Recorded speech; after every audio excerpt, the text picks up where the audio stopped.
তোর তো আগে একটা বিয়ে হয়েছিল, এই কথাটা তুই আমার জানাসটাই কেন? আমার বাইরের মানুষের থেকে জানতে হইল যে আমার বউয়ের আগে একটা বিয়ে হয়েছে। আমার তো মন চাইছে আমি গলায় দড়ি দিয়ে মরে যাই। তুই একটা বেঈমান, তুই একটা প্রতারক। কি হয়েছে এখন? তোর মুখে কোনো কথা নাই, এখন চুপ করে আসোস কেন? আরে আপনি এটা কি করছেন? বাড়িতে আসার সাথে সাথে আপনি আমার হাত থেকে ঝাড়ুটা ফালাইয়া দিয়েছেন। আপনার কি হয়েছে কন্ত? কি হয়েছে? কি হয়েছে সেটা তো তুই আমারে কবি। তুই কি ভাবছিলি আমরা সবার সামনে এরকম ভালো মানুষের একটা মুখোশ পরে থাকবি আর আমরা কেউ কিছু বুঝতে পারুম না? তোর এই ভালো মানুষের মুখোশ আজকে বাড়ির সবার সামনে আমি টান দিয়ে খুলে ফেলাম। আমি তো কিছুই বুঝতে পারতেছি না, আপনি আমার লগে এমন করতেছেন কেন? আমি কি করছি সেটা তো আগে কইবেন।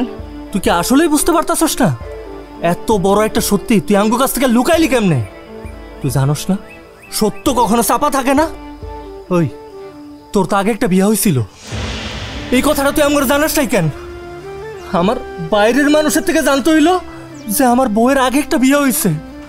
আমার তো মন চাইছে আমি গলায় দড়ি দিয়ে মরে যাই। তুই একটা বেঈমান, তুই একটা প্রতারক। কি হয়েছে এখন? তোর মুখে কোনো কথা নাই, এখন চুপ করে আসোস কেন? বিশ্বাস করেন আমি আপনার এই কথাটা অনেকবার করার চেষ্টা করছিলাম, কিন্তু ভয়ের কারণে আমি কইতে পারি নাই। আর আজকে যেহেতু আপনি সত্যিটা যাই নাই গেছেন, আমি পুরো সত্যি আপনার খুলে কইতেছি। আপনি কি মাথাটা ঠান্ডা করেন? চুপ থাক, একদম চুপ। আমি আর তোর কোনো কথা শুনতে চাই না। তুই এখন যা কিছু কবি শুধুমাত্র তোর নিজের সাফাই গাউনের লেগা কবি, তোরা নিজের বাঁচারের লেগা কবি।